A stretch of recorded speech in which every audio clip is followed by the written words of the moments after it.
Assalamualaikum warahmatullahi wabarakatuh. Alhamdulillahi rabbil alamin. Allahumma salli ala Muhammad wa ala ali Muhammad.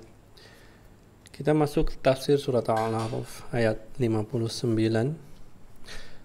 A'udzu billahi minasyaitonir rajim. Laqad arsalna Nuhan ila qaumihi. Sungguh kami utus Nuh pada kaumnya. Faqala ya qaumi ibudullaha ma lakum min ilahin ghairuh. Wahai kaumku, sembahlah Allah, tidak ada bagi kalian min ilahin, dari zat yang disembah kecuali Ia. Jadi jangan menyembah kepada zat lain selain Allah. Jadi kenapa dibahas Nuh? Karena dia merupakan Rasul yang pertama. Sebelum Nabi Muhammad SAW telah berlalu suatu zaman di mana Allah mengutus Rasulnya satu demi satu. Jadi Nabi Muhammad SAW bukan yang pertama. Terus yang kemudian adalah Nuh adalah Rasul yang pertama kali mendapat pertentangan yang hebat dari kaum di mana dia dikirimkan. Jadi sejak Nabi Adam berlanjut mungkin ada ratusan atau ribuan tahun, sehingga terjadilah penyimpangan sedikit demi sedikit sampai akhirnya ada zat lain yang disembah selain daripada Allah. Itulah manusia yang selalu berinovasi dari zaman ke zaman, yang dipengaruhi oleh bisikan-bisikan dari iblis. Inni akhafu alaikum adzab yaumin azim. Sesungguhnya aku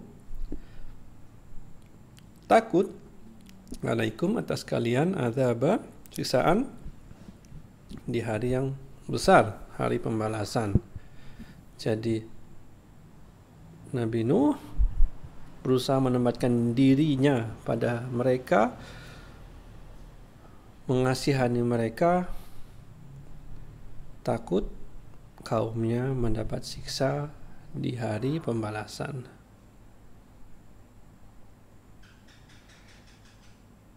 Jadi apakah suatu niat baik itu selalu mendapat respon yang baik?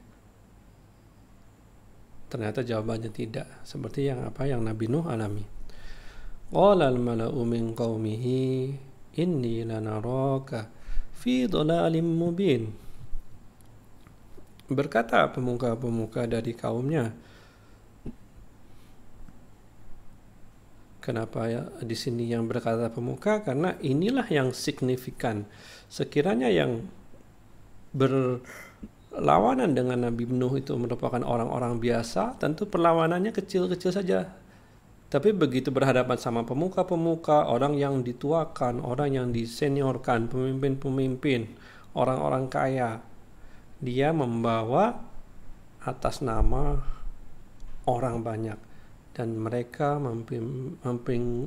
memiliki pengaruh yang kuat terhadap ramai orang. Nah, mereka berkata bahwa kami memandang kamu dalam kesesatan yang nyata. Coba teman-teman bayangin, Nabi Adam pertama kali diturunkan oleh Allah dari surga ke dunia, membawa risalah Islam. Tidak ada kesesatan di dalamnya.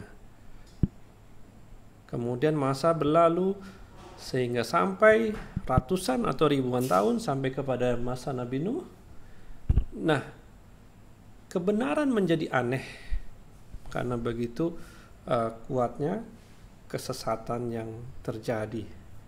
Jadi ketika seseorang menyembah Allah yang merupakan agama dari nenek moyangnya, menjadi aneh di hadapan orang-orang yang menyembah zat lain selain Allah. Kita tahu di zaman Nabi Nuh, mereka menyembah Wad, Suwa', Yaghuz, Ya'uq, dan Nasr. Nah, 5 orang yang dulunya mereka itu adalah orang-orang yang soleh, yang dibuatkan patungnya, kemudian mereka merasa nyaman kalau umpamanya beribadah dengan patung-patung orang-orang soleh ini, sampai akhirnya berlalu sebuah zaman mereka menjadi zat yang disembah. Nah, ketika penyembahan terhadap 5 tokoh ini menjadi umum, maka yang terjadi adalah penyembahan kepada Allah menjadi aneh. Inilah yang terjadi, inilah yang dikemukakan bahwa kaumnya memandang Nuh berada dalam kesesatan, bukan kebenaran. Karena apa? Karena dia minoritas. Qala ya qaumi laisa bi dhalalatun walakinni rasulun min rabbil alamin.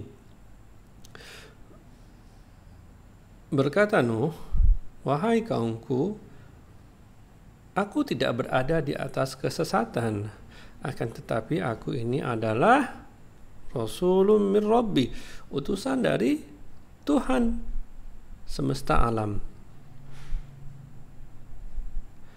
Jadi Nuh membantah sesuatu yang dituduhkan kepadanya, bahwa ia adalah Rasul dari Rabbul Alamin. Tentu dengan membawa bukti-bukti yang nyata, yang tidak terbantahkan lagi keabsahannya. Uballighukum risalati Rabbi. Aku sampaikan kepada kalian risalati Rabbi, risalah dari Tuhanku. Risalah mana yang benar, mana yang salah, kepada kaumnya. Wa ansahu, dan aku menasihatkan, wa ansahu lakum, kepadamu, wa a'lamu minallahi ma la ta'lamun, dan aku mengetahui, aku memiliki ilmu dari Allah dari apa yang tidak kalian ketahui. Ilmu yang nabi-nabi miliki datang dari Allah melalui perantaraan malaikat Jibril. Jadi nabi-nabi memiliki ilmu yang tidak diketahui oleh orang-orang, karena orang-orang hanya belajar berdasarkan pengalaman, sedangkan nabi mendapat risalah dari langit.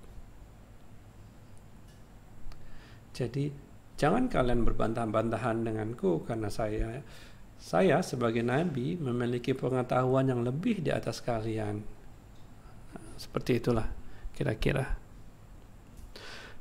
Awa'ajibtum an ja'akum dzikrum min rabbikum.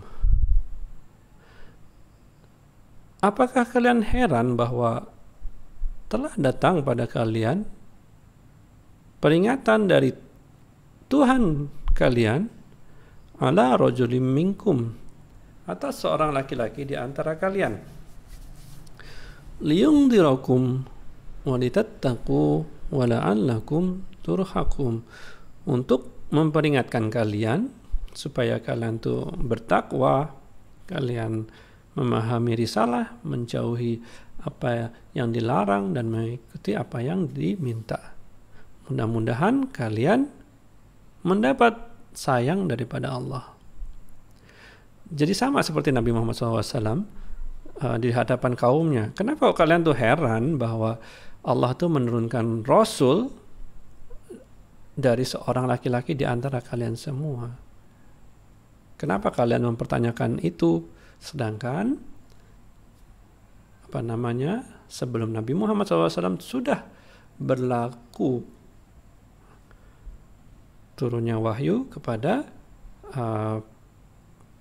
laki-laki dari kaumnya satu demi satu mengikuti dari zaman ke zaman. Jadi ini bukan hal yang aneh. Fakadzabuhu fa'anjaynahu walladzina ma'ahu fil fulki wa aghraqna alladzina kadzabu biayatina. Maka mereka mendustakan Nuh. Maka kami selamatkan dia dan orang-orang yang bersamanya, orang-orang yang mengikuti risalahnya, fil fulki, dalam perahu, wa aghraqna alladzina kadzabu, dan kami tenggelamkan orang-orang yang tadi mendustakan ayat-ayat kami. Innahum kanu qauman amin. Sesungguhnya mereka adalah kaum yang buta, tidak melihat.